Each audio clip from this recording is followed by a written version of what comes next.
अस्सलाम वालेकुम व्यूवर्स, मैं हूं आपकी होस्ट माहा खान। आज हम बात करेंगे पीडीएम के लाहौर में होने वाले जलसे पर। लेकिन खबर की तरफ बढ़ने से पहले मैं आप सब लोगों से ये दरख्वास्त करना चाहूँगी कि अगर आप हमारे चैनल पर नए हैं तो हमारे चैनल को सब्सक्राइब करना मत भूलिएगा, ताकि हर ताज़ा खबर हमारे ज़रिए आप तक सबसे पहले पहुँचे। तो अब बढ़ते हैं खबर की जानिब। पीडीएम की सूबाई क़यादत ने लाहौर में होने वाले जलसे से मुताल्लिक हिकमत अमली तय कर ली है। मीडिया से गुफ्तगू में मुस्लिम लीग नून पंजाब के सदर राना सनाउल्लाह का कहना था, मुल्तान में लोगों पर जो तशद्दुद किया गया उसके जवाब में डंडा बरदार जवाब आया उसके ऊपर, यानी जिसमें उन्होंने खुलकर ये कहा कि अगर पुलिस ने अवाम पर तशद्दुद किया तो अवाम ही उसके रद्द-ए-अमल में सामने निकल कर आए तो हुकूमत गायब होगी। उन्होंने कहा कि मीनार पाकिस्तान लाहौर में जलसा होकर रहेगा। हुकूमत को चाहिए कि वो होश के नाखून ले और इसमें रोड़े ना अटकाए। दूसरी जानिब JUIF के रहनुमा मौलाना अब्दुल गफूर हैदरी ने भी ये कहना था कि जो हुकूमत ने मुल्तान में लोगों के साथ किया, लोगों की जो गिरफ्तारियां की, वो एक अच्छा फैसला नहीं था। हुकूमत को चाहिए कि वो पीडीएम को उनके जलसे करने का भरपूर मौका दे, क्योंकि पीडीएम की जमातों का जो एजेंडा है वो एक ही है। इसके अलावा दूसरी जानिब पीपल्स पार्टी के रहनुमा चौधरी मंजूर ने भी ये कहा कि हुकूमत जितने भी कारकुनान गिरफ्तार हैं उनको फौरी तौर पर रिहा करे, वरना उनके खिलाफ तौहीन अदालत की दरख्वास्त दायर की जाएगी, क्योंकि हुकूमत से परेशान हर शख्स सड़कों पर निकल आया है।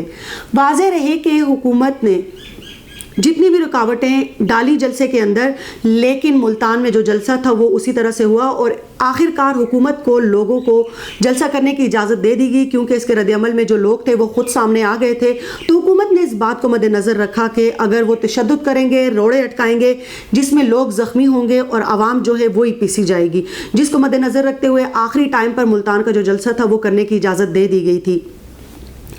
वाज़ेह रहे कि जो 13 दिसंबर को लाहौर में जलसा होगा पीडीएम का, वो उन्होंने भरपूर तरीके से मनाने की कोशिश की और इस हवाले से मुख्तलिफ जो लीगी रहनुमा हैं, पीपल्स पार्टी के रहनुमा हैं, उनके बयानात भी सामने आए हैं। इसके अलावा लीगी रहनुमा साद रफ़ीक ने भी लाहौर में प्रेस कॉन्फ्रेंस करते हुए ये कहा कि हुकूमत को चाहिए कि वो पीडीएम के जलसे के दरमियान रोड़े ना अटकाए। अगर हुकूमत ने रास्ते में रुकावटें डालने की कोशिश की तो लाहौर के लोगों को रुकावटें तोड़ना आती हैं, क्योंकि ये जलसा सबसे ज़्यादा बड़ा इसलिए होगा कि लोगों की इसमें सबसे ज़्यादा शिरकत होगी और ये जलसा हुकूमत के ख़िलाफ़ रेफरेंडम होगा।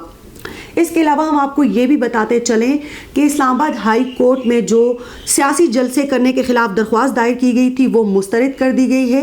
इस्लामाबाद हाई कोर्ट के चीफ जस्टिस अतर मिनुल्लाह ने तमाम सियासी जलसों के खिलाफ दरख्वास्त जिसमें कोरोना SOPs पर अमल नहीं किया जा रहा था उसको मुस्तरद करते हुए दरख्वास्त को नाकाबिले समात जो है वो करार दे दिया है, जिस पर वकील ने कहा कि आपने अपने हालिया फैसले में ये कहा था कि जितनी भी NCOC की कोरोना SOPs हैं उन पर अमल दरामद करना यकीनी है, जबकि जितने भी सियासी जलसे हो रहे हैं NCOC की गाइडलाइंस जारी करने के बावजूद उनकी खिलाफ वर्जियाँ जारी हैं, जिस पर अदालत ने रिमार्क्स दिए कि ये एग्जेक्टिव यहाँ पर मौजूद है, पार्लियामेंट यहाँ पर मौजूद है, अगर वो इस पर अमल नहीं करवा रहे तो अदालत इसमें मुदाखलत क्यों करे।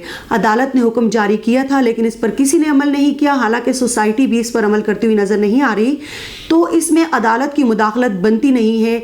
अदालत ने तो हुक्म दिया था लेकिन लोग खिलाफ वर्जी करके अपनी सियासत में मशगूल हैं, तो अदालत इसमें क्यों मुदाखलत करे।